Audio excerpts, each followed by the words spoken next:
Welcome to another live episode of Halftime Adjustments. It's your host, Eddie Arnell. My man, Jay Lou, Mr. G Witt. Yes, sir. Tighten up, baby. Tighten up.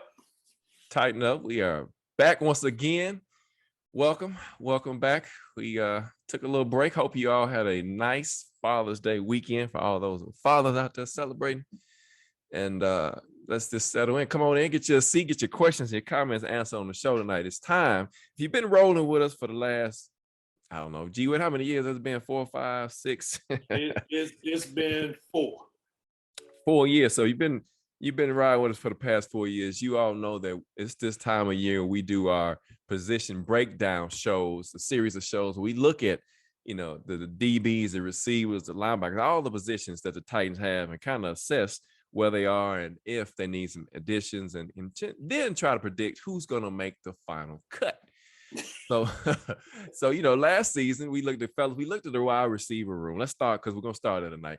We looked at the wide receiver room and felt like, after the top 3, which was A.J. Brown, Julio Jones, and then Reynolds, the depth, we didn't have it. If I'm going to quote Mr. J. Lou, he was like, the wide receiver depth is garbage. and so, a nice surprise was NWI, right? Nick Westbrook-Ikhine. He was a nice surprise. He stepped up big on the year.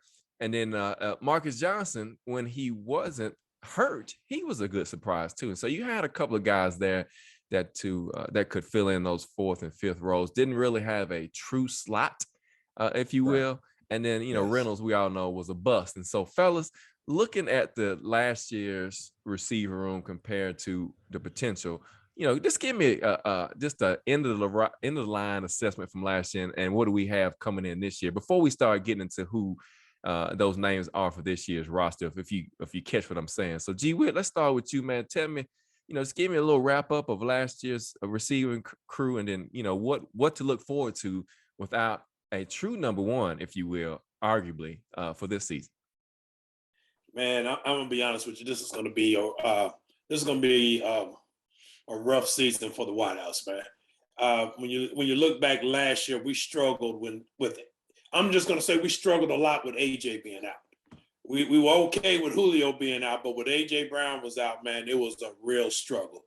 So and even though NWI stepped up really well, I thought throughout the year, it's still no one else really did. I mean, it was feast or famine as far as the wide receiver room was concerned. And this year, I'm looking at it being almost more of the same because, one, you don't know. Let's be real. We don't know what we're going to get out of Robert Woods when he's going to be back and when he's going to be back healthy. And after that, when you start looking at who returned, man, it's going to be real thin. So, it's amazing, man, the way the football guys, I for lack of a better term, or J. Robin, in the direction that they went, because we have no one in that room really that puts any fear in the other teams, and we don't know what we're going to get out of this receiving core. We really don't. I would say this: Rob Moore is going to earn his money this year, without a doubt. He's going to earn his money this year. Now, don't get me wrong. I think he's a great coach for the wide receivers, but he's going to have to really earn his money, and he's going to probably be harder on these wide receivers this year than he ever has before. Because let's just be honest about it. The talent level just ain't there. I'm just going to be real about it. The talent level just ain't there this year. Right. So I think that's one reason why they're going to really struggle, and I think that's one reason why we're going to see Tannehill struggles. Tannehill, we've already talked about it. He doesn't really make you better. So this talent level we got in this room right now is not there. It's not to me.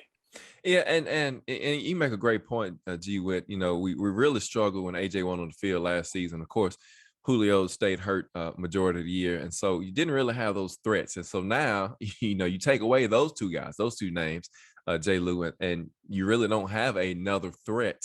And like G Witt has mentioned, Robert Woods, Bobby Trees, if you will. We don't know what we're gonna get out of him as far as the ACL. And so, J. Lou, let me hear about your assessment between last year and what we got coming in for this year. Well, I think this year kind of fits more of the Titans mold as far as kind of under the radar, everybody counting them out. think about it last year, with you getting the Hall of Famer and AJ Brown, what he was, it was a lot of hype.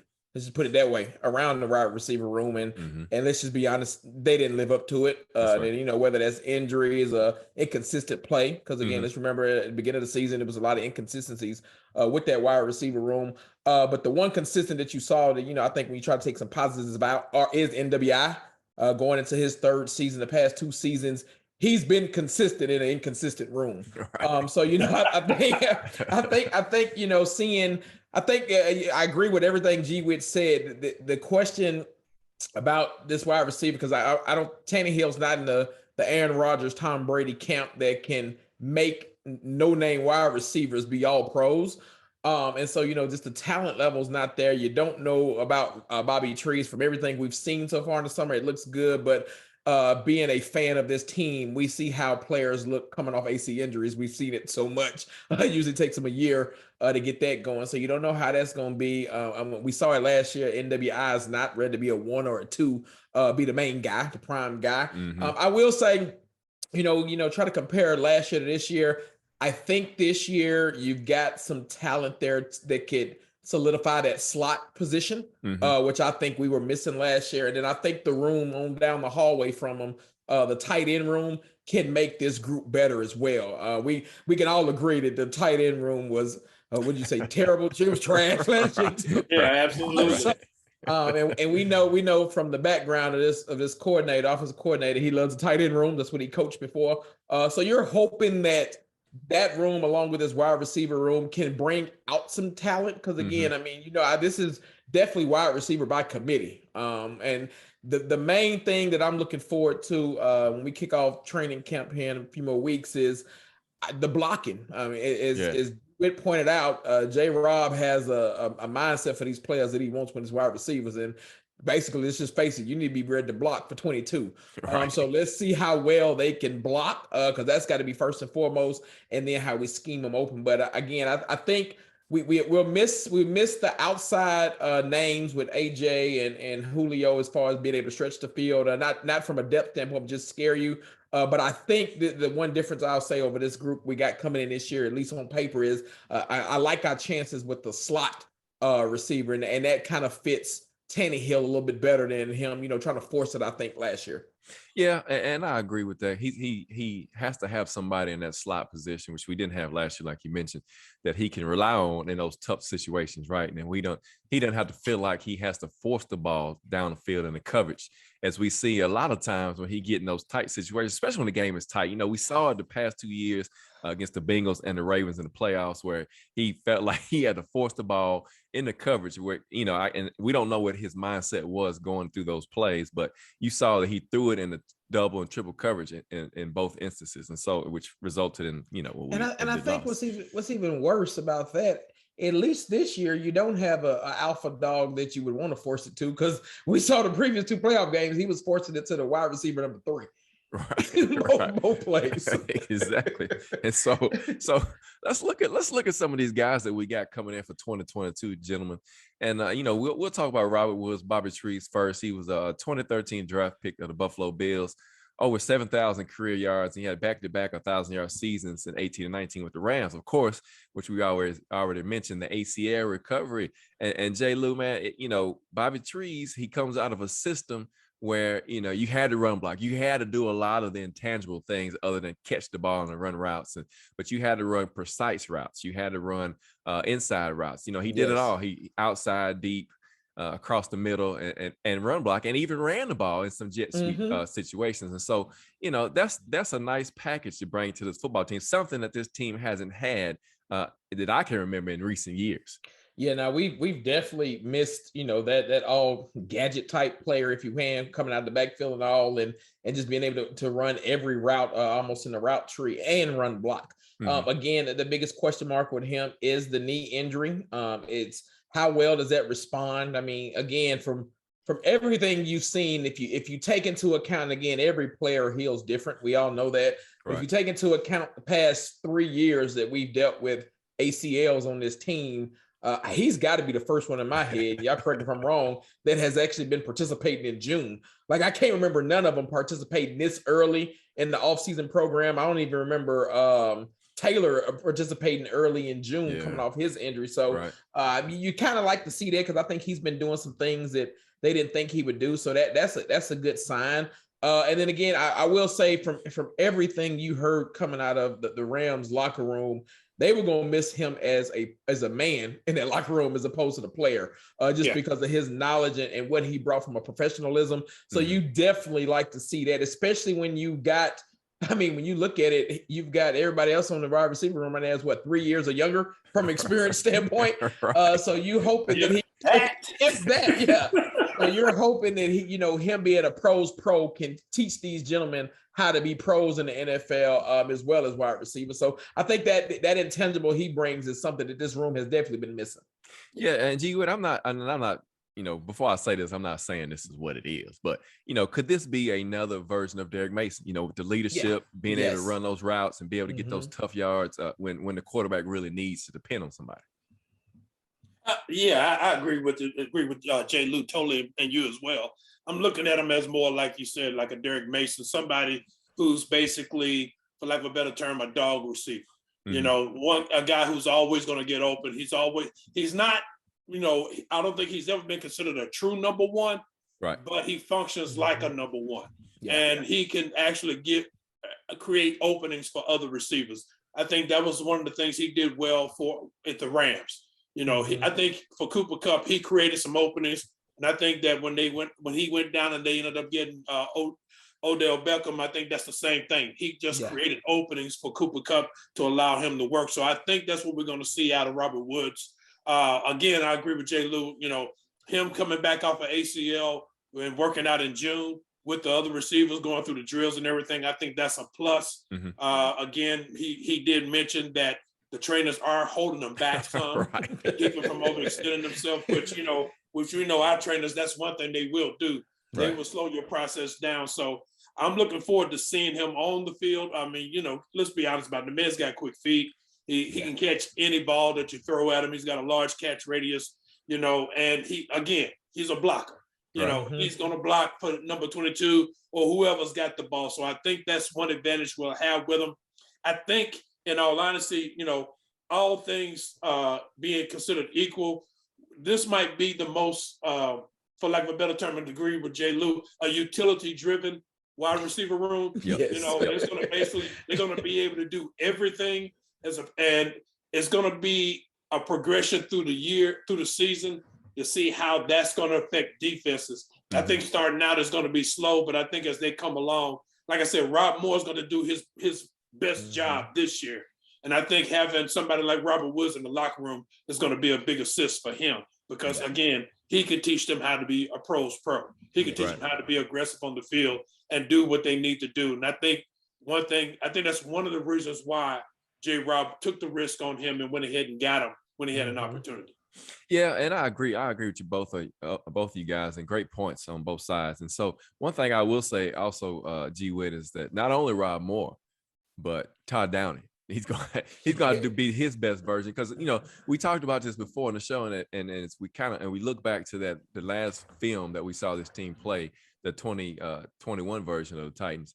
We saw receivers not running hot routes on blitzes, and so he's going to have to get that corrected this year, especially with such a young receiver group this year outside of Woods, right? Like you said, J. Lou, the max outside of Woods is probably 3 years that people been in the league. Even Josh Malone, I think this might be his third year coming up. And so, if he makes the roster. And so, like you said, it's going to be incumbent on these coaches to really put in a good effort and really do their homework, man, to come out and put these guys in the best position to win. And so, G Witt, Treylon Burks, and I'm going to go to a comment. He said, our number one receiver can't stay in shape. And now it seems like we're going to have to depend on the injured number two, which be Robert Woods. Well, Treylon Burks, G Witt, 6'2", 225. His last year came out as a junior, 66 receptions, 1,100 yards, 11 touchdowns, 16.7 average in the SEC. That's got to say something, right? And he ran a 4.540 at the combine. So, G Witt, let's talk about Treylon Burks, a big kid, humongous hands, with pretty good hands as well. Yeah.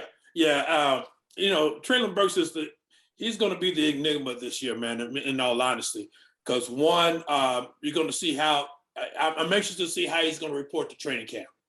Right. You saw his struggles coming in May and in June, not being able to practice. And, Jay Lou, to your point, the asthma and everything. And somebody brought up a good point. One of the doctors did, because I read an article on it. He brought up a very good point. He said, you got to remember one thing about Treylon Burks. Most of the time in college, his practices and training took place all the way up to April. Spring game in April, then he's done. Then he doesn't report again until August. Whereas he had to come in Tennessee in the high point of pollen season.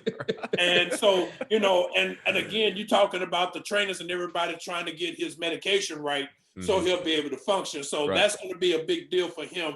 But I think if he comes back in good shape in July, I think you're going to see somebody on our team, not necessarily an A.J. Brown replacement, but I'm looking at him more as a Deebo Samuels, man. Yes. To be honest with you. And I look at it from that standpoint because, again, they tried to run jet sweeps with AJ and it never really worked out well. But you see Treylon Burks, man, he's got good feet for that. Even though his feet are somewhat heavy, I just think he has an opportunity to be somewhat a utility guy in that regard and being able to use them in a lot of different ways. And I think that's going to be something that, again, that would take a lot of pressure off of Tannehill, trying to throw the ball downfield. You got guys who are going to be able to do good crossing routes, which, of course, is a staple, especially with AJ and Corey Davis. When we had them, that was a staple in the offense. And I think they want to keep that. But at the same time, you want somebody who's going to be physical enough to be open going across the middle, catching the ball, and extending the play on out and then taking it for extra yards. So we're going to see. And like I said, it's not so much Tannehill making them better, but it's going to have to be that talent coming to the forefront to be able to be used in the way that's going to make it easier for Tannehill to make his throws as opposed to him trying to make them better. It's not a case of him making them better. They're going to have to come together and get open and everything. So I'm looking at Treylon Burks being more of a Deebo Samuels type player as opposed to being something like an A.J. Brown, who was a game changer.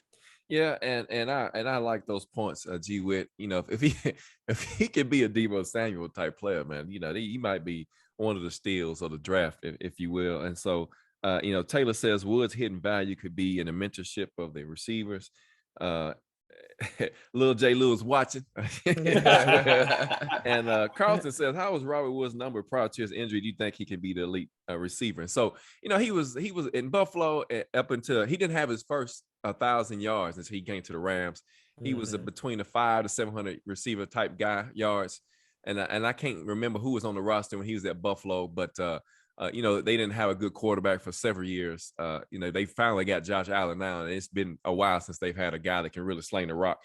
But, he was a decent receiver. He was more utilized better, I think, for his skill set with the Rams, which we saw his best years. But Jay Lou, I like what G. Witt said about Treylon Burks. What's the play, Jay Lou? Is it glance? What they used to run with A.J. Brown, they called it the glance play. And so, he's a big body guy. He's bigger than AJ, right? And he's got the speed. And we saw those type of things when he was, if you looked at any of the highlights when he played Arkansas, they did some things like that. They threw some bubble screens. They threw some quick hitches, let him use his speed. So Jay Lou, I mean, great point by G. Witt, man. That wishful thinking if we can get Deebo Samuel type player out of Treylon Burks, right? No, I agree. And G. Witt hit it spot on about what that doctor said in that article, man. That's living in Nashville my whole life. Heck, my asthma started acting about 3 weeks ago when that humidity was the crazy. Pollen too. Right? Pollen, man. It's a nice mix when you got to deal with the heat and the pollen in Nashville in this little bowl. It's a little different. So I think that you saw them hold him out the rest of minicamp just to get that worked on. And again, his mental toughness, and this is where I think Robert Woods comes into play. Mentally, we already know Treylon Burks been public enemy number one of this fan base since draft night, and it wasn't his fault. Right. So now you got that expectation to live up to. Everybody sees you flame out the first day of mini camp because you can't get healthy. Right. You flame out mini camp. Mentally, like this is where you hope somebody like a Robert Woods or a Tannehill, somebody is mentoring him in this offseason that they got right now the next 5 weeks to get his head right to come in and be ready to ball for them in August. Because I agree with everything G. Witt said, man. The glance plays can definitely be his. There's the little quick pop shot over the middle and him take it. His hands are much bigger than AJ's. He's a bigger body. And again, he was in the SEC West which is a NFL division by itself. So think about some of the corners and defenses he went up against. DBU, LSU, right? Yeah. LSU. And I mean, last time I checked, Arkansas didn't really have that great of QB play while he was there, but he still made plays. So you're hoping that, this young guy can come in and shoulder some of the load. Again, he's going to have to hear his comparisons to A.J. Brown all season long. And that's not fair. Yes. To death. I mean, you're going to have to hear it all day long. So he's got to learn to block that out and come in here and just replicate what he was putting on tape in Arkansas. And I think he'll be fine because he can be a nice piece when you start thinking about some of these young skill players that we have for Tannehill to depend on, because he's going to need that. So you hope that, again, you don't the mini camps, and Vrabel is running it like the Patriots over there, where you can't get no video or nothing in. So you're hoping that you see Tannehill been able to work out with him behind the scenes, just to kind of get that chemistry down. Yep. But I think more than anything, I'm not worried about his health. I'm more worried about him mentally coming in and not flaming out, because you don't want Panda 2.0, and he's nowhere near that. So don't take it the wrong way. Right. But you don't want again, that will seep in too, because J-Rob, I mean, he's got, think about what Traylon Burke's dealing with. You got to you hear all the noise because everybody wants you to replace A.J. Brown. Right. You already got another mark against you because J-Rob has been terrible at drafting first rounders outside of Big Jeff. Yep. So you got that mark coming into you. You got the shadow of the Panda coming into you. So he's got a lot of things. So you're hoping that just mentally he's right up there when he comes in August and he's ready to just ball out. Right. And you're right, man. He's got that undue pressure on him already. To be the number one replacement, right? And to start off his career so far, he's flamed out already because he's not in shape. Well, he has asthma, and so people have begun to give him a hard time. The best thing he could do, in my opinion, and I know you guys agree, is to come in shape in the camp, work hard, and improve his craft. Right. That's it. And make plays in camp, to where they're now saying, "Oh man, this guy's catching everything. He's beating Christian Fulton. He caught the ball on Bayer. He's doing things like that. And so it's really going to be a challenge for him. But I hope it, like you said, Robert Woods can be that guy, and Tannehill can be that guy to take him under their wings and say, "Hey man, you got to be mentally tough in this game, and the media's gonna ride you hard until you show them, who you really are." And you make a great point, J. Lou, about that. The SEC West and LSU, Alabama, those guys that he played against. And so, he comes out of a tough a college atmosphere, and hopefully that'll translate in his NFL career. Will says something too. He says Chig and Hooper will be Tanner's best friends. They probably will. Oh yeah, absolutely. Right. Because those are the guys he'll be looking on. And, when we break down the tight end position in another show, we'll talk about Chig, man, because he's probably going to be one of the best picks that J-Rob's had here in the last couple of years.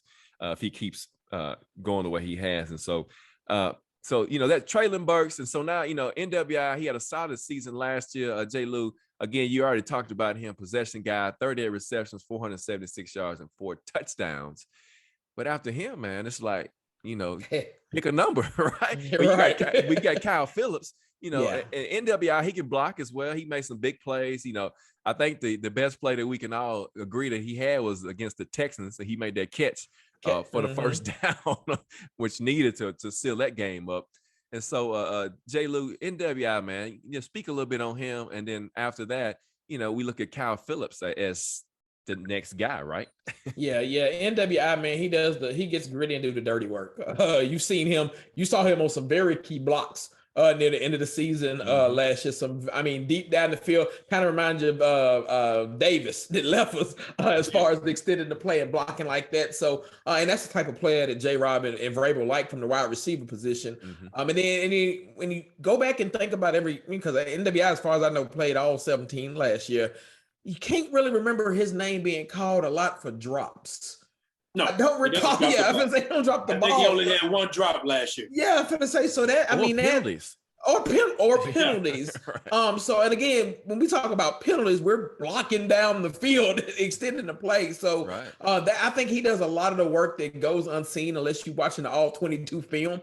So that's good when they're not calling his name for that. So, all he's continuing to do is work on his craft and get better. And you at least like that there's already some chemistry there with him and Tannehill, because he had to use him a lot. I think that built last year and then continued this offseason. So you got some familiarity there. But again, like you said, outside of him, again, from all things we saw in the shorts and t-shirts, Kyle Phillips can be the real deal and bring something to this offense that has been missing. I think it's fair to say the last 2 years at least. And that like the Adam Humphries type, where it's 3rd and 7 and we getting 8 yards instead of last year when we saw 3rd and 7 and we get 6. Run to the 5-yard line. So if Kyle Phillips, I mean, you saw tape, and G Witt talked about Robert Woods' footwork. Kyle Phillips has some footwork for a rookie, man. Just go back and really just study his feet in some of those drills and look at some of the game tape he had from UCLA. He can run routes. So I mean, very small guy, 5'11", 190, and kind of shifty and crafty. So again, you're not asking him to burn nobody, but he can easily. You can look up and Kyle Phillips can easily have 13 for 120 on a Sunday. And those out of those 13, 7 or 8 of them could be major key first downs. So I think, as long as he sticks to it, again, it's the one thing you worry about with the rookies, similar to what G Witt said. How does their body and mentals handle the NFL? They're done in April. They don't start again until August. But now he's been playing football or even some types of practice since April, going through with this little break and then the grind of the season. So, they always say every rookie hits that rookie wall. When does that come and how do you overcome that? But Kyle Phillips has a great chance to be a very impactful player. We look. You brought up Chig, and I know we're not talking about tight ends, but I mean, this is the first time I can think that we could actually have 2 impactful offensive rookies on the Titans that can see major play in time. That's right. And you make some great points there, Kyle Phillips and his footwork. And G Witt, NWI, that's one thing that we all agree on. Like J. Lou said, he run blocks, and he run blocks well, and probably one of the better ones from last season. And so you add him, you bring him back to the mix, right? Because he's got the number 3 sold up, sold up for now. And so then you add a Kyle Phillips, he had 59 receptions for 739 yards, 10 touchdowns, 12.5 average, which is pretty good, and over 1,800 yards for his career. And J. Lou mentioned he 5'11", 190, ran a 4.58. So he's not slow. He's got good feet. If you've seen a lot of the video posted on Twitter and on social media from the Titans mini camps, OTAs, that you see him with a great footwork, G Witt. And so as you look at those 2 guys, you can see a good rounded group of 4 receivers, if you will. But go ahead and talk about NWI and Mr. Kyle Phillips. Well, J. Lou said pretty much everything about NWI, man. He the one thing you liked about him, like you said, he's a consistent catcher. I think he had 1 drop last year, and that was it. He's a great in the run blocking game, and when receivers are going downfield, if they got a breakaway, he's usually down there leading the blocking and everything. And again, like you said, doesn't get penalties. Doesn't make a whole lot of mistakes. The thing about him is going to be how much is he going to improve over last year. The one thing you like about him is every year he's been with the Titans, he's improved. I mean, from a guy going from an undrafted free agent to playing on the field, he's more probably in that Robert Woods line than anybody else on that team, to be honest with you. And he seems to improve every year. It's going to be, again, his job, and he already knows it, is to step up and alleviate the pressure really on Treylon Burks to be that guy that's going to be consistent for Tannehill getting open and making the catch that he's going to need and getting those first downs. Kyle Phillips, though, man, I think he might end up being the steal of the draft. When I looked at some of his tape, and I'm just going to put this out there because that's he's the one receiver I thought about. Kyle Phillips is not going to be that receiver that's going to, break press coverage by being physical. He's going to break press coverage with his feet. That's right. Yeah. And the one receiver I know that does that now, that's a superstar, is Devontae Adams. He doesn't break the coverage with being physical, pushing somebody. He does it with his feet right off the line of scrimmage. And I think that Kyle Phillips is going to be that type of receiver because of his footwork. Adam Humphries, yes, I think he's going to be a little bit tougher than Adam Humphries because he's slightly bigger, so he might be a little bit more durable. And he's also a good blocker because they used him on the end of the offensive line a lot in the run game, so he's got experience with blocking. Plus, he's a punt returner. That's right. Yes. That's right. So we're going to get to see how he functions in that regard as well. So, really when starting out, if he can, that's the one reason why I think they didn't bring Chester Rogers back, because they drafted him and he could be a good punt returner, and he tends to make good decisions when he has the ball and running the ball through and hitting the right holes and everything. So that's the one thing you like about him. It's going to be interesting to see how he adapts to the NFL game coming out of UCLA, working with Chip Kelly. But it's going to be interesting to see how he adapts to the NFL game. Again, Craig Alkerman, Rob Moore's going to have to really be teaching him to use his skill set. But I think we might see, as you said, a good slot receiver who's going to be able to get you those 10 to 13 catches a game, who's going to be able to make you think about him because he's going to be open. I mean, he's going to be one of those guys that's going to help out Ryan Tannehill quite a bit. And I just think J-Rob, he may end up, as far as receivers go in the draft, he may end up being one of those steals of the draft that people just let slip through because of his 40 time, but not looking really at what he does on the field. As Steve Smith Sr. said, he's going to be giving classes on route running, man. Right. And Will, I think you just took the point home, man, because I was getting ready to say that. He said Phillips can be on Hunter Renfrow. Now, Hunter Renfrow, I know we was talking about Devontae Adams. Now he's with the Raiders, and they already have Hunter Renfrow. That guy can run routes. That guy makes DBs look very, very bad. If you hadn't seen him, look at his highlight film, man. He is a beast running routes.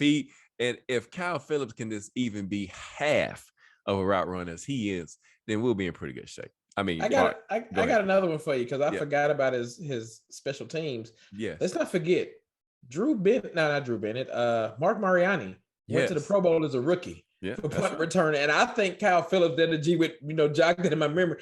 He might be able to bring us something we ain't seen in punt return in a very long time back then. And that in itself can be an extra wild card because you're talking about shorter field position from when he got. So you kind of like that fearlessness watching some of his film of returning kicks. Well, I mean, after that, guys, it's like, the draw straw, right? So one thing that keeps popping up out of OTAs is Dez Fitzpatrick, right? Everybody wants to know what Dez is doing. Dez has got a good frame. He's 6'2", 208, coming into his second season. He really started if you want to go back to last year, he really started making a little headline toward the end of last season. They were saying he was picking up the offense. He was doing better. He was catching the ball. And then you hear some of that again in the offseason. And he's there, right? Yeah. He's one of the guys that could be a potential surprise, if you will. He could be a NWI from last season, how he came out of nowhere and became a solid receiver for this football team. You also got Josh Malone you've been hearing about in OTAs. I believe we all agree that Racey McMath is going to be the special teams guy. I don't see anything else for him right now, but you guys might disagree. But, as far as looking at the rest of the DB room, the wide receiver room. Now, one name is intriguing, guys, and G-Wit, I'll let you go on this one, but Reggie Roberson Jr., the undrafted free agent out of SMU, has been making a lot of noise as well. So, G-Wit, what does it look like after, Kyle Phillips? I mean, what is your take? Mason McKenzie is out there. We thought he was going to break through and get some significant playing time, and he hadn't panned out just yet. And so, there's still some unknowns in this receiver room. Yeah, it's a lot of unknowns, man. And don't get me wrong. I don't take into account much in the time of May and June simply because it's shoulder pass and shorts at best. So you just don't know what you're going to get. Dez Fitzpatrick, you hope he is working hard. I mean, Vrabel is giving him some kudos about working hard and everything, but the bottom line is, man, he struggled last year with route running. And that's because he came out of the spread system and he just basically ran fly patterns. So he's got good hands and good speed. And you want him to be somebody who could take the top off of defense. But the problem you have is that he's not consistently going to the right spot. I mean, some of the interceptions that Tannehill threw last year when he played was because he ran the wrong route. So you got to be cognizant of that and hope, again, like you said, he may pull an NWI. He may make that leap from the first year to the second year and may be better in catching the ball and everything and being a value on the field. But last year, he really was not even a value. I mean, basically he stayed on the practice squad for most of the season.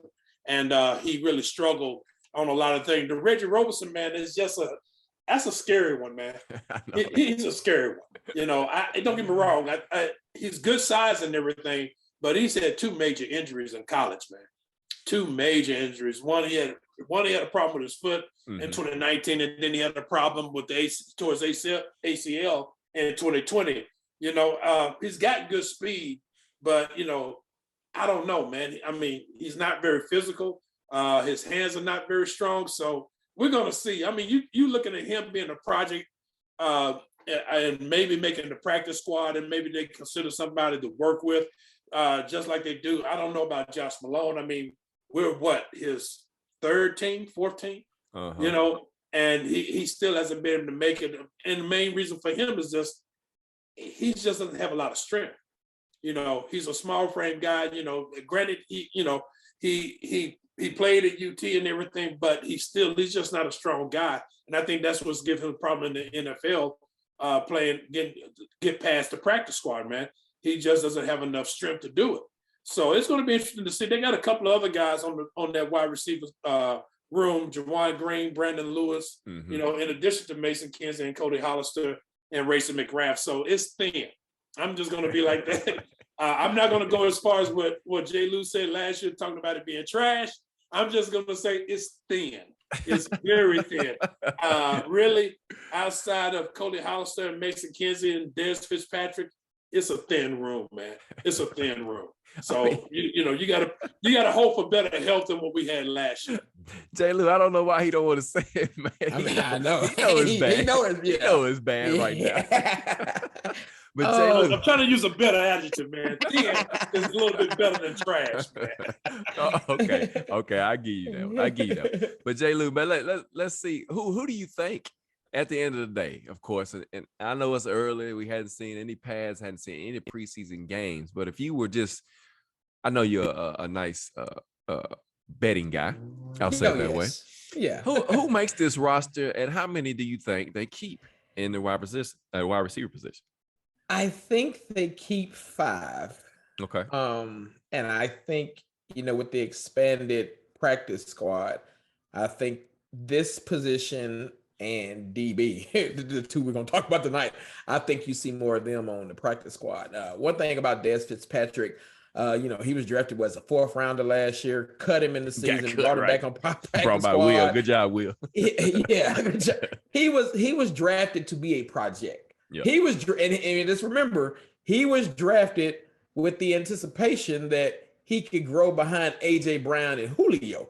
Now that has had to be accelerated a little bit. And from all accounts you've heard, he seems to be coming along because, as G. Witt said, he does have the speed and stuff there. But I mean, he played at Louisville. Well, it was just go. It was all go routes, just go routes. So having to learn the route tree now. So you're hoping that project continues to come on because, I mean, I think when you start looking at depth, him being your 5th wide receiver, that's a pretty decent 5th wide receiver. He can make it, but I think we carry 5. I think Burks.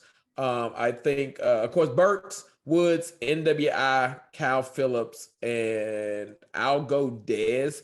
I think Cody and Mason have a permanent spot on the practice squad. And again, let's go ahead and stop the shenanigans with the Titans media and fans because Mason Kinsey will probably be the preseason All-Pro again.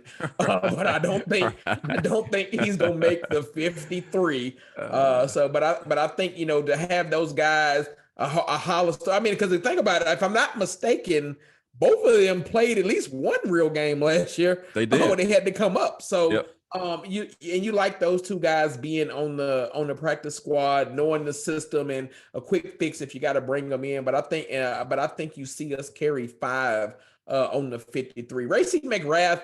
I know we said about special teams.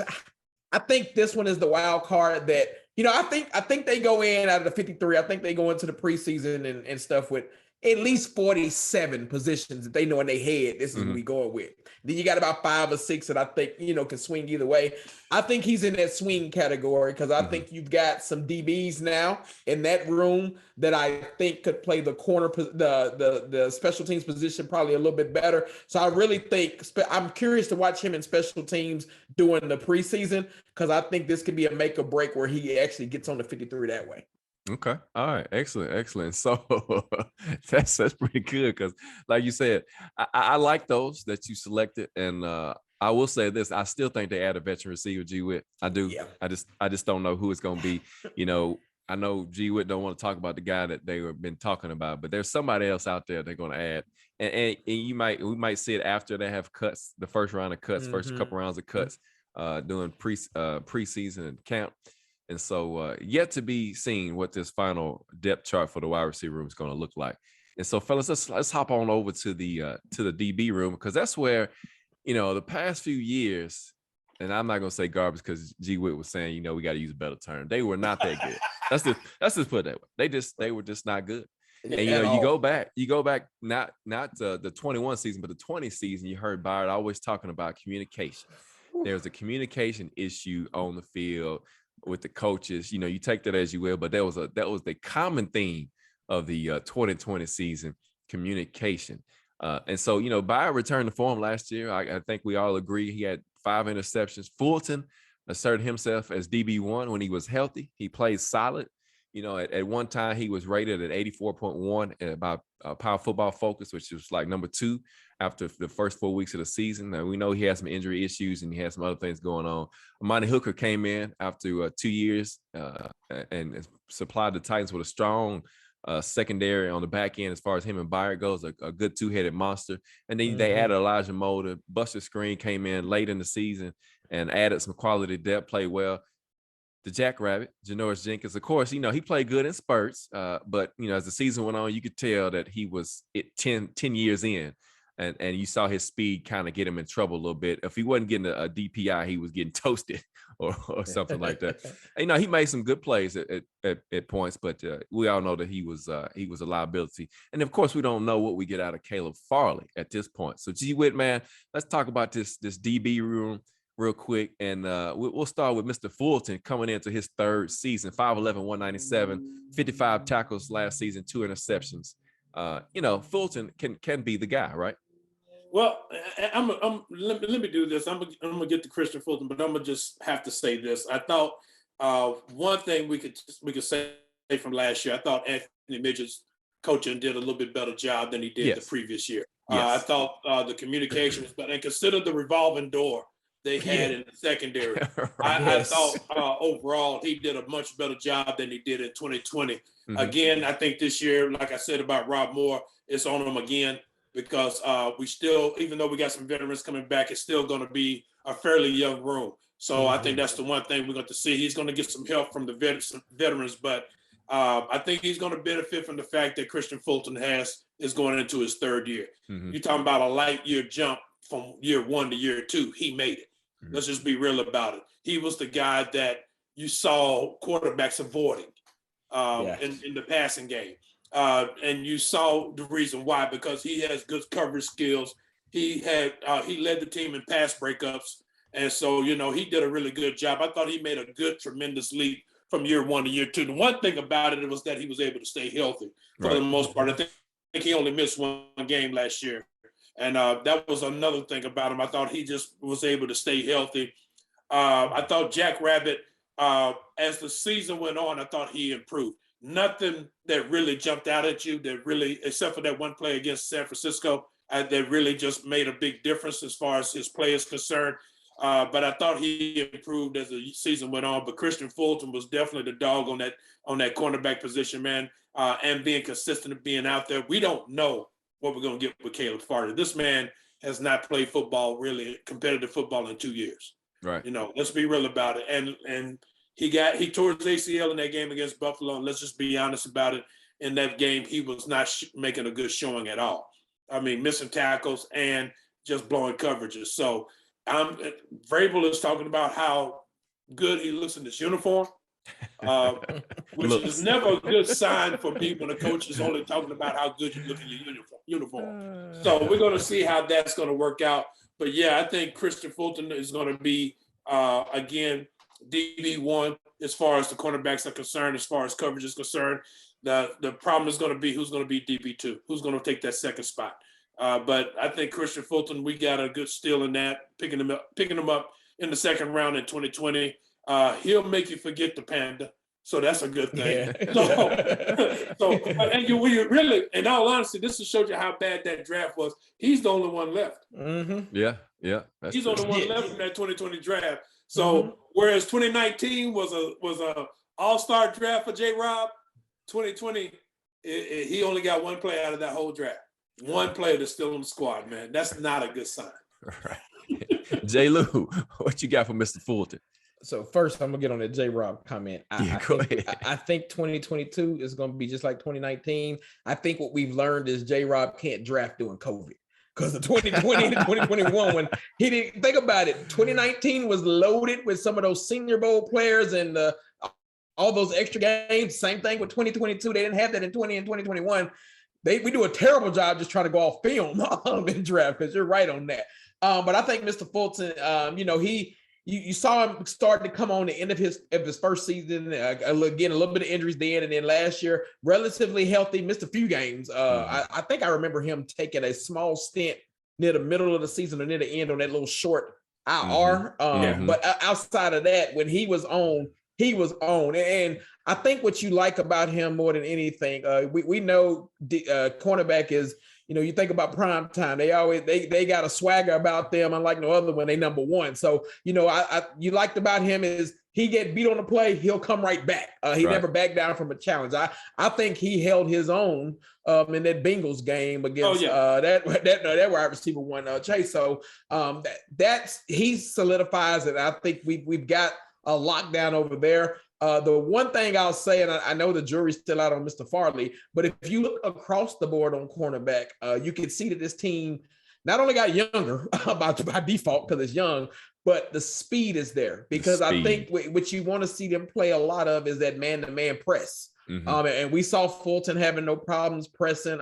You got beat a few times, but it's nothing like Jack Rabbit's pressing, which was 10 yards off the ball. So hoping to see a lot more. And I think to G-Witt's point at the beginning, give Midget his due. You saw for the most part across the board, outside of a few times, you saw the DBs up a little bit more as we got later in the season.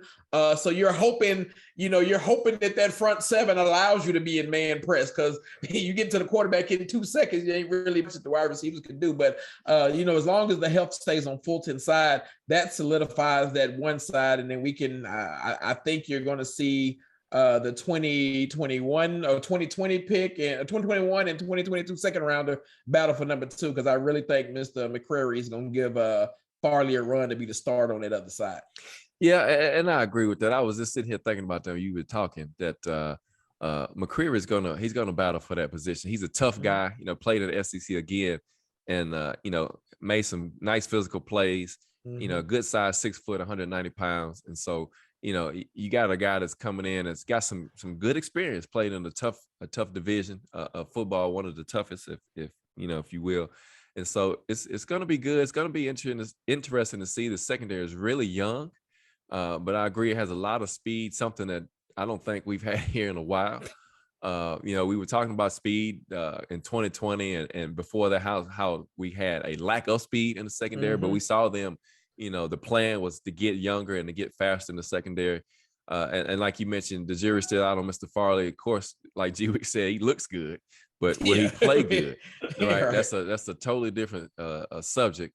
And so we'll see though. But if he, and I know ifs are wishes, and this is early in the season, but if he pans out to his expectations and his talent that he did show before he got hurt, we talking about another story at this point, right? We talking about 2 lockdown potential corners, and so and I agree again. Midget, you saw it last year, G-Witt, Midget getting in people's faces. We didn't see that the previous season. Getting on them as even Hooker and Bayer, getting in people's faces, holding them accountable for their mistakes and their following the scheme and staying within scheme. Because what we saw a lot of in 2020 was people not playing in position, right? And doing their own thing and not helping the team, playing 10, 12 yards off. Even I remember Jack Rabbit saying, they had me backed off, and then Rabbit come out and said, we don't teach that here. So somebody had a misunderstanding. I mean, y'all remember that it came back. It was a failure to communicate on that one. Right. And so let's go on. And so Mr. Molden, Oh, 62 tackles last year, 1 interception. Of course, we know that was against Carson Wentz and the Colts to really lock that game up down there when they had him backed up inside the 5. So Mr. Molden and Jay Lou, I'm not tooting the horn, man, but we called it last season when he was drafted that he was going to be special for this team, and we got special out of Mr. Molden. Yeah, man. And what you love about Molden is you were glad to see him go through an entire NFL rookie season because he took some lumps. Let's just a lot of lumps. He took a lot of lumps, but he kept on ticking. And you like his feistiness. You saw him coming down, blitzing a lot more as we got to the end of the late part of the season, really finding his niche. And again, we called that one at the draft. That was your favorite player. They drafted at that draft. So I think he solidifies that nickel corner that you need because he can come off the blitz. He can play and get sticky with him. That's the term they like to use. Be sticky. In coverage. So you again, I think the more play time he got last year, the better that we'll see it this year. You're hoping that you see the leap that Fulton made. If you get that in Molden this year, then I mean that's just as quiet as it's kept. The DBs have the chance to be very scary because I don't think, and I know we ain't got the safety, but I don't think the NFL, the league, anybody gives Byard and Hooker credit for being a 1-2 tandem in the back. Because I can't think of too many more safeties that play when both, like literally when Hooker missed a few games last year, you can tell because it had Byard looking a little different. So, and you add Molden. I mean, think about it. I know we did several schedule shows. We talked about the QBs we play. So you're going to be in nickel or dime 70% of the time. Right. So if you got your third DB that can go out there and really be locked down, and if that front seven is doing what we think we can do, again, I think we see a lot more turnovers this year from an interception standpoint. I think that's the one thing that's probably been preached over there this whole summer is, hey, y'all were great. We did good at coverage. We did better with speed, communication, et cetera. Now I need y'all to go get the ball. And I think you'll see that a lot more. But I think Molden's going to be. I think Elijah's going to be something special this year. Yeah, and that's something that's been spoke of already by Jeffrey Simmons about creating more turnovers. And so, he said, I'm gonna come in at 295. I'm working on my pass rush. So they want to create more turnovers. That is the theme. Vrabel was like, yeah, the defense was good last year, but how many turnovers we get, basically, right? And didn't get many, and it cost them. I think, particularly in the Bengals game and some of those other games that they dropped, there were close games. And so, G Witt, to that point, man, you know that. Mr. Molden's going to be in the mix. He's going to play, like Jay Lou said, he's a sticky guy. He might be our tight end shutdown, but I'm going to bring up another person here in a minute. Y'all know where I'm going. But, Mr. Molden, G Witt, talk to me. Man, look. I tried to taper my enthusiasm about certain things, but I'm just going to say this in all honesty. Depending on who takes over, that second cornerback position, we're probably going to have the most intelligent secondary in the league. That's a great point. That's a great point. Very good point. And I just got to tell you, man, because Elijah Molden, the thing you liked about him last year, man, you just saw the football IQ just come into play. And I agree with you, Jay Lou. After having that experience, taking his lumps in midseason, getting benched, then towards late on in the season, getting put back into the starting lineup and being the starting nickel, you saw the progression that he made. And you're talking about a guy who has a football IQ that's through the roof. And that's the one thing everybody notices about him. And when you look at it across the league, that football IQ, man, his adjustment to the game mid-season was phenomenal, man. Oh, yes. To where, you looked at him, like, again, we got to go back. If we go back to that Cincinnati game, you're talking about a top 5 NFL offense, only getting 1 touchdown. And the only reason they got that 1 touchdown when you stop and think about it was because of a penalty. I think it was. It was. That moved the ball down the field. Other than that, they wouldn't have scored. Right. So when I'm looking at this secondary, man, I'm looking at Molden, I'm looking at Christian Fulton, and again, we hadn't gotten to the safeties yet. But you're talking about Byard and Hooker. With their football IQ and everything, whoever fills that other spot, I don't know. They talk about Mr. McCrary, how he does not like to, how he's pushing himself. He doesn't like making mistakes. He's pushing himself to be good. I think what you're going to see about him, he's going to push Caleb Farley. And the thing you're going to run into with him is a lot of DPIs his rookie season, because he's going to have to learn. He's very aggressive in press. So he's going to get a lot of holding calls. He's going to get a lot of DPIs early. That's going to be the one thing that's going to slow him down from being on the field, in all honesty. But I agree with you. I think you're going to have a hard time keeping him off the field. I think when you go into your dime packages, that's when you're going to really see him on there. And I think you're going to see a lot of, again, intelligent football in that secondary, man, because Molden, man, I was just so impressed with his progression from the beginning of the season. He had a couple of good games. Then he was starting to get abused, and they benched him for a few games. Then they put him back in, and you saw when they put him back in again, and how his progression made. When he just being in the right spot. A lot of times. Right. That's right. Just that football IQ, man. You just saw it just keep coming to the forefront. So that's the one thing I'm looking for out of Mr. Molden. I don't know if he's going to be the guy that's going to be covering the tight ends or the running backs or whatever the case may be, like my boy Dane Krishak did. But I do know that slot receiver is going to have a hard time with him because he's used to the pro game. And I think his film study is going to be through the roof. And I think it's going to be hard for anybody in that slot to break open on him. At least I'm going to say consistently throughout a game. I don't see him having games like he did in mid-season where he was just absolutely getting abused. I think you're going to see him making his adjustment mid-game and really just turning it on and shutting that slot receiver down. And we're going to need him with the QBs we got to go up against this year. And if you go back with me, if you will, the year that we drafted Amani Hooker. And if you remember what they said about Amani Hooker, they said the guy had an IQ out the roof.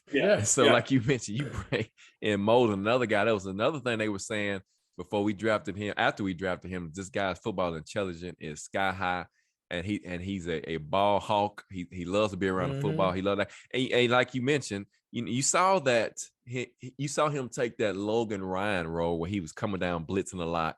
Made some huge plays, blitzing, even though if he wasn't making a sack, but he made a lot of plays in the backfield, forcing the quarterback to scramble and somebody else to sack him.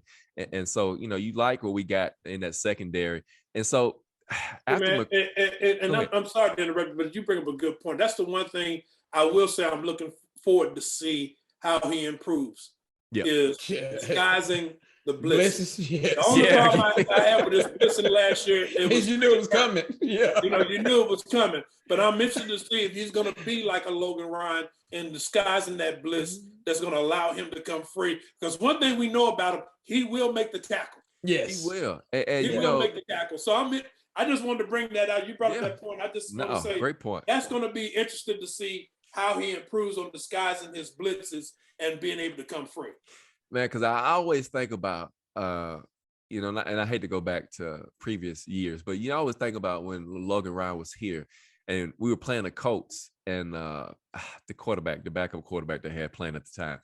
But anyway, he had him so unaware that he was blitzing. It came as a surprise. Jacoby Brissett. Brissett. And so, he surprised him so bad. It was like, it was ugly. So, like the great point to bring that out, G, with that if he can learn, because he's already at the line of scrimmage jumping, like, hold on, man, just slow down, stay over on your man and don't give it up too soon. You got enough speed to get there. So if he could do that, I agree with you, man. His game will go to another level. And so Ken already talked about Hooker, but McQuarrie, he's a rookie coming in, he's a physical guy.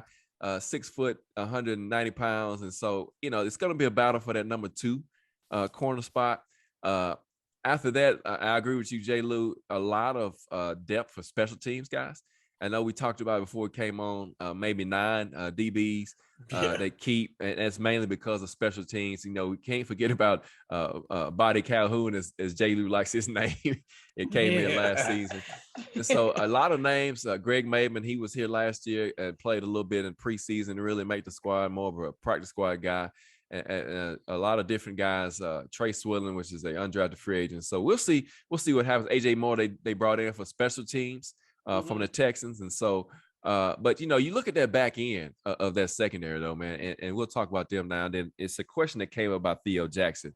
And so I'll bring it up here. Theo Jackson, we all agree that he could probably be another one of those diamonds in the rough. 6'2", 203 out of the University of Tennessee. That guy that can play safety or corner, slot corner, if you will. For everything that we've heard out of camp, OTAs, that he's been playing well. He has a good nose for the football. But again, as G. Witt mentioned earlier, that's shorts and shoulder and helmets, right? And so we'll see what happens. But looking at this back end, we talk about Byard and how he really came back to form last year. G. Witt leading this defense, being the leader, him and Hooker, that really provided one of the best safety duos in the league last season. And he's the veteran guy of this secondary, if you will. He's the old man. And so besides Buster Screen, he had 11 years. And so, but anyway, Byard is the leader of this group, man. And it's good to see him back in form last year, him and Hooker. Yeah, absolutely. And that's the thing you like about it, because Byard gives you that stability back there. Because Hooker, he went out with an injury a couple of times and you missed him, but Byard still was able to keep everything on an even keel as far as that secondary was concerned, which is what you really want out of him. And he's pushing that this year, because they really, to J. Lou's point, they really are working to try to get more turnovers and everything. And Byard is a ball hawk, and really he doesn't get enough credit. I will put it like this: the media doesn't give him enough credit. Right. The NFL coaches and everybody, the GMs, they all know who he is. They all know that he's a superstar at that free safety. And the good thing you like about him and Hooker, they're interchangeable. Mm-hmm. They can play. They both can play up on the line. They both can blitz. They both can play back and play free. So that's the one thing you like about it. And again, we talked about it earlier, the football IQ that you get from both of them. Both of them are good at film study. Both of them are good at knowing the game. And they both are good instinctively as far as making football plays. And that's what you really want out of that safety position. It's good that you know how to run the defense, that you know how to make the defense, but there comes a time when you just got to be backyard and just make a football play. And you sometimes you're going to do something a little different that you're not just going to see. And I always go back to when Mr. Fulton got beat by Jamar Chase in the playoff game, and Hooker makes really touchdown saving play where he just slides in front of him just to slow him up and allow the back end pursuit to catch him to keep him from scoring. We held him to a field goal. That's what I'm talking about. Those are football plays, man.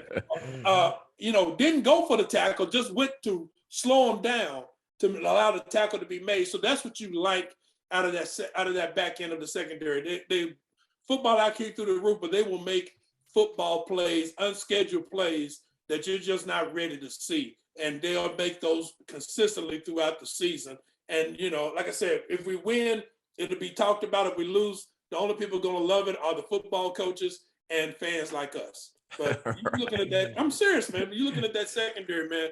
Those two guys, they lock it down, man. They keep everybody on point. And I think those rookies the talent level will get to shine because of those two guys. Yeah, and that's what's going to be hard. They got to pay these guys coming up, and Hooker's coming up soon. And it's just going to be a tough situation they're going to be in. And so you mentioned Byard and Hooker, and Taylor says, what does Byard need to do to improve or maintain to keep his all-pro level? And I'll let you address that, J. Lou, in just a second. But I will say this, something that we didn't see, to your point, G. Witt, in 2020, is that those guys not making those off-schedule plays. And I always go back to that Rams game when Byard, made that off-schedule move and fooled the quarterback, Stafford, thank you. Fooled him into throwing that pick, and because he thought they were playing a cover 3 where Byard was going to have the deep third, and he just came off his zone and he caught the flat route, took it to the house. And so, you like to see that. But what does he got to do, J. Lou? This question by Taylor about, how does Mr. Byard maintain his level? What does he need to do? I think. Go ahead. I'm sorry. I think he's got to continue to work on his tackling angles. Yes. Too many times we see Byard take some angles, and you're like, "What are you doing?" I think because he's such a better player than that. So he's just got to trust his instincts from there, and then just continue to be the leader back there. We talked about Hooker a little bit ago about smart plays. Let's back it up even further to that Buffalo game. I'm pretty certain he made the third down stop. Oh yeah. Virgil made that same point. Good job. Good call, Virgil. Yeah, I'm pretty certain. So, and I think that's just the product of him playing off Byard. So, I think the one thing I'd like to see Byard improve on would be tackling, especially his angles, man. Because especially when he's coming down, because I think he's so instinctive sometimes that he can overplay the play. So just kind of continue working on that. And I think the all-pro level will come because as G Whip pointed out, a lot of that is voted on between the players and the coaches who know football, not the media that's looking for the household name. And again, Hooker comes up next year. For those from a contract standpoint, that his is due next year. So that's one that you might want to try to get done in season before you outprice himself. I cost too much for you outside the market. But right. You know, you looking at the age of them teams, it was funny to see that Byard's the oldest at 28. Outside of Screen. Across the screen is 33, but 28 and still young, still in his prime. So I mean, I think for most of us fans, we always remember, you know, him in prime time going back and forth because prime time was like, who was he a fan? Who was this guy? Right? Okay, who is this, a fan? Yeah, he's no fan, but I mean, I really like what him and Hooker give us on. You heard him talk about communication for so long, for a whole season, and then to see it flip 180 last year with just a few changes, man, it lets you know that there's a reason that Kevin Byard was the only person from the DB room they kept from that team. If you think about it, he was the only one that they kept. So continue to see him be that coach on the field, because I'm with you, G Whit.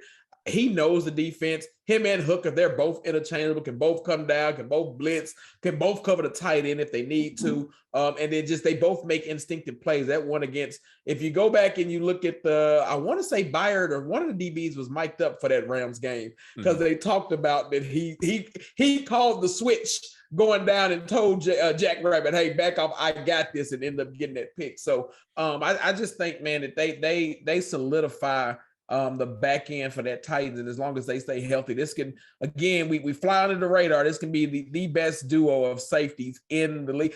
I challenge you to find two more on another team across the league, and that's free safety and strong together that can do what this duo can do. That's a great point, and I don't think you can. I mean, I could be wrong, but and if somebody knows something different, please let us know. But yes. I just don't think you can. But it's another situation, though, guys, that as we talked about in the wide receiver depth, after those guys, after the Molden, after Byard, after Hooker, you know, after McQuarrie, if you will, after Farley, if he gives us something, after Fulton, who else you got after that, right? You got Body Calhoun, you got Screen. You know, those guys that came in and did some spot duty for you last season. Screen actually played pretty well. You know, like you mentioned, he's 33 years old. He's 11 years in. He'll be 12 years in at the beginning of this season. I mean, he could give you some good time on the field while these young guys develop. But it's going to be pretty interesting. And another good coaching job is going to have to take place by Mr. Midget and Shane Bowen to get these guys ready to play in the season of when we've got a bunch of gunslingers, as we talked about on our schedule show, on the schedule this season. And with the AFC, the way it's stacked up this year, it's going to be tough. It's going to be tough on everybody with all those quarterbacks over there in the AFC, and how the power has shifted over to the AFC, if you will, as far as quarterbacks go. And, you know, a lot more explosive offenses. We'll see if that holds true.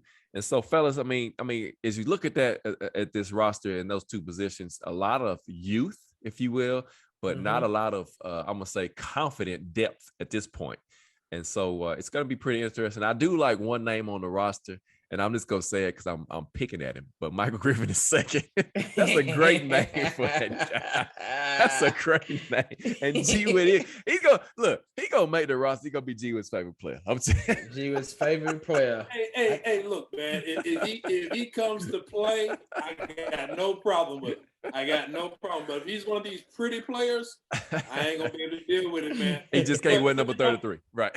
Yeah, just look, they should discontinue that number altogether. Anyway. But I will say this about this secondary, man. It's going to be interesting to see exactly how this all comes out in the wash, because I mean, one of the things I think the reason why they have so many coming into camp right now is again due to the fact that they had so many injuries last year. That's right. You know, yes. and they brought a couple of guys back, like you said. They brought Maven back. They brought Buster Screen. They brought Chris Jackson is back again. So it's going to be interesting to see how some of these undrafted rookie free agents, if they make the squad, if they make it, they're going to make it on special teams. But they brought some interesting people in. Even though they drafted Theo Jackson, you like him because he does have a football IQ. So you notice that's one thing that's a trend for J-Rob in the secondary, is trying to get guys that got a pretty good football IQ to go back there and play. But it's going to be interesting to see how these other guys, AJ Moore, Shaheem Carter coming out of Alabama, how's he going to fit into this whole mix? So it's interesting to see how these young guys are going to play. Mitch is going to do a job, though, because he's got to create depth. Yeah. He's going to create it. Yep. And he's got to create it quickly. So I'm interested to see how these guys are going to play. And hopefully we'll get some good depth out of it and, avoid that injury bug. But J. Lou, the word is that they're trying to extend Amani Hooker already. That's right. They started the preliminary talks, which is smart because I would go ahead and try to. I think that's smart on him too, because you look for those players that like to be here and like to be homegrown, and I think he knows he's got something special with Bayard. Like they fit each other perfect. So you're hoping they can do that. What do we say? It's like 19 they bringing in camp. I think they keep 9, and I think you see 7 on the practice squad.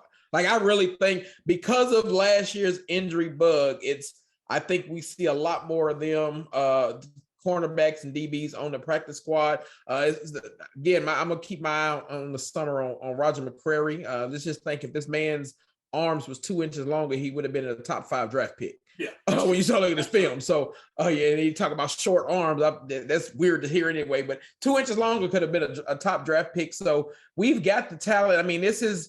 You've heard Vrabel and them always talk about giving them the players. They've got the players. Now Mitch has got to go make his money again because he's got some talent, but it's about developing that talent and depth, as G Wiz said, because you got to think about it. Your 4th and 5th corner will see significant playing time the way that the league is set up now. Yeah. So who's going to be that 4th and 5th corner that we can put out there in these dime packages that we'll run? Yeah, and I agree. To me, the wild card is going to be Mr. Farley and Mr. McQuarrie. Right? Who's going to pan out in that position battle, if you will? Because basically they're battling for that second corner spot, right? I don't see Molden going out there, and I hope they don't put him out there. I don't think that's his strong suit. And so, but the battles for that number 2 slot, the number 2 position, and if those guys can come in, I hope and pray that Farley's healthy. I really do. I really want to see him play. I really want to see him 100% healthy. I want to see him because, we saw him doing some amazing things before they drafted him in some of his videos, right? He ran a 4.2. I mean, he was strong, good bench, good squat, good power clean, good size, 6'2", physical corner. We saw him doing a lot of things on film, but that hasn't translated to his NFL career yet. So that's the wild card for me. Also, too, though, guys, and I can't say it enough. I just like the Theo Jackson pickup. I do. Yeah. I think he's going to be special. G, when you talk about his football IQ, he led the Tennessee Vols in tackles. That could be good. That could be bad. We know Tennessee, they play with that high-powered offense, but this guy was up on the line of scrimmage a lot in the slot. He did a lot of those type things. And he also created turnovers. And so I really like him being a factor in this secondary this year, mainly not outside of special teams. I'm saying on the field. And so, and I'm going to be honest with you. I'm sorry to interrupt you, but if there's a hope for me with Theo Jackson, is that he's the one that ends up replacing Dan Cruikshank. I mean, because he got a good speed too. No, I'm good. Because I understand the reason why they had to let him go, but you saw what he did against tight ends, and I'm talking about against the top 2 tight ends in the league. Right, he shut them both down. Yes. So we're gonna need somebody that's gonna be able to do that because we're getting ready to run against some dogs this year as well. Because we got to play Travis Kelce again, but we're also going against the Raiders and their tight end. So I mean, it's going to be some interesting. We're going to need that player that's going to be able to come in and shut down the tight ends. I mean, because Dan Cruikshank doing that for him last year was huge against some of those high-powered offenses that we went against. Right. And so, Theo, this one more thing about him. He ran a 4.46, right? And so he's got speed and he's got the size, like I said, and easily could be 200. He was 198, so he could easily put on another 10 pounds and be the guy, so it's going to be interesting to see. Like you said, it's going to be very important on these coaches to get these young guys ready to go. There is a potential for this secondary to be one of the best.